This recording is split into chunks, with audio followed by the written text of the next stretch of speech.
శ్రీవల్లి కనబడ్డదా? ఆడ పిల్లలతో ముచ్చట్లు వస్తుంది మీ పిల్ల. విడు మొరటోడు అని వాళ్ళు వీళ్ళు ఎన్నెన్ని అన్న పసి పిల్లవాడు నవ్వాడు.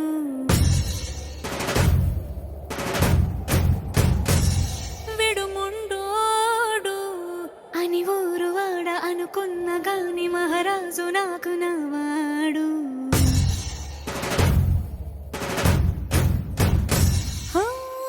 మాట పెడుసైనా మనసులో వెన్న రాయిలా ఉన్నవాడిలోన దేవుడెవరికి తెలుసును నాకన్నా. సూసేకి అగ్గిరవ్వ మాదిరే ఉంటాడే